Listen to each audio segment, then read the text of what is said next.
Senior तजियाकार Naveed Chaudhary साहब हमारे साथ हैं। नवीद चौधरी साहब, सर बिना किसी तमहीद के इंतहाई अफसोस की बात है, वजीर आजम इमरान खान साहब ये कह रहे हैं और ये जिद कर रहे हैं कि तुम लाशों को दफनाओगे, मैं तब आऊंगा, मुझे ब्लैकमेल ना किया जाए। सर क्या कहेंगे इस पर आप?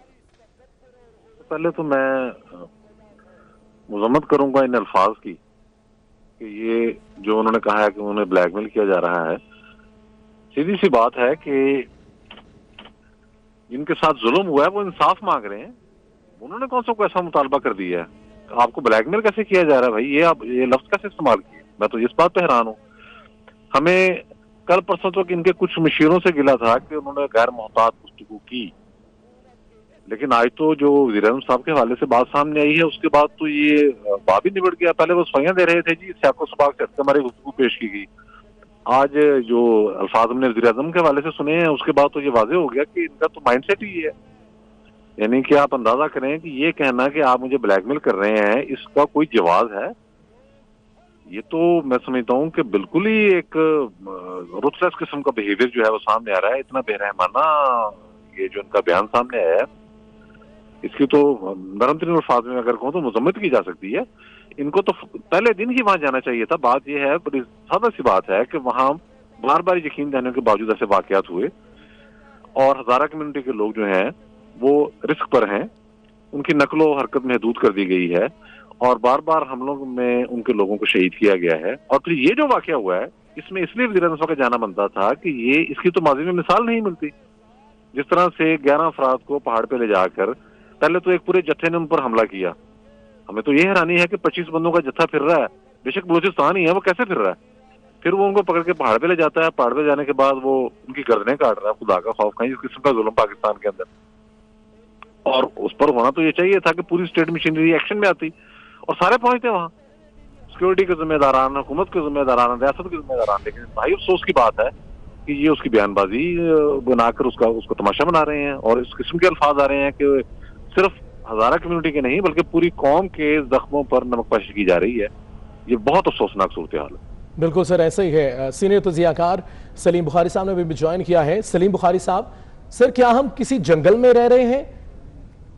यहां पर हजारों लोग अपनी मैयतों के साथ मैयत बनकर सर्दी में अपने बच्चों के साथ, बूढ़ों के साथ ठिठर रहे हैं और मुतालबा सिर्फ एक है कि वजीर आजम आए, उनके साथ ताजियत करें, उनको हौसला दें। और वजीर आजम ये कह रहे हैं कि मुझे ब्लैकमेल किया जा रहा है। देखिए, ये इतनी तकलीफ से सूरत हाल है कि इसके ऊपर तो अब तबसरा करने को भी दिल नहीं चाहता है। होता ये है कि मजलूम के साथ जब जुल्म होता है तो कुछ लोग वो होते हैं जो मजलूमों के साथ होते हैं और कुछ लोग वो होते हैं जो जालिमों के साथ खड़े होते हैं। जालिमों के साथ जो लोग खड़े होते हैं उनके दिल में ना रहम होता है, ना उनके दिल में किसी के लिए हमदर्दी होती है। जिस किस्म के रवैया हमने देखा है, एक जिद्दी बच्चे के तौर पे अगर आपने मुल्क चलाना है तो इस मुल्क की तबाही होके रहेगी। खुदा ना खास्ता, खुदा ना खास्ता, खुदा ना खास्ता।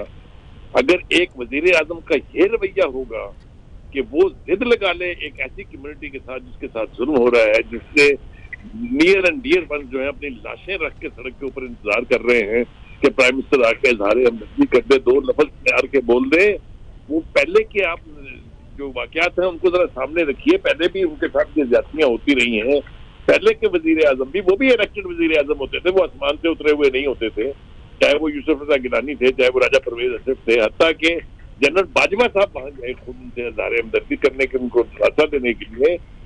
आपने एक तो ये कि उनके साथ प्राइम मिनिस्टर साहब जिद लगा के बैठे हैं और उनके जो लोग वहां गए हैं उन्होंने जिस तरह की गुफ्तगू की है वहां जाके, वो इतनी घटिया सियासत की गुफ्तगू है कि आप मजलूमों से जो लाशें रख के सामने बैठे हैं उनसे पूछ रहे हैं कि अगर प्राइम मिनिस्टर आएंगे तो बदले में आप क्या देंगे।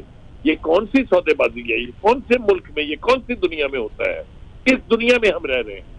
क्या इमरान खान साहब का ये रवैया इस बात का सबूत नहीं है जो इल्जाम उनके ऊपर लगाए जाते हैं कि जालिमों के लिए उनके दिलों में बहुत हमदर्दी है? वो उनके यहाँ दफातर खोलने से लेकर पता नहीं क्या क्या करना चाहते थे। उन्होंने अपनी मुसल्लह अफवाज पे, अपनी इंटेलिजेंस एजेंसीज पे क्या क्या एक्सपर्शन कास्ट किए हैं। ये सारा कुछ किसके सामने नहीं है? तो ये एक ऐसा रवैया है रुथलेस, कोल्ड ब्लडेड, जिसकी कोई माफी नहीं है। और इमरान खान साहब को ये याद रखना चाहिए, तारीख कभी माफ नहीं करती है। बिल्कुल, और यकीनन उनके जो बयानात और रिएक्शन है वो यकीनन काबिल मजम्मत है। बहुत शुक्रिया सलीम बुखारी साहब, नवीद चौधरी साहब, आप हमारे साथ थे।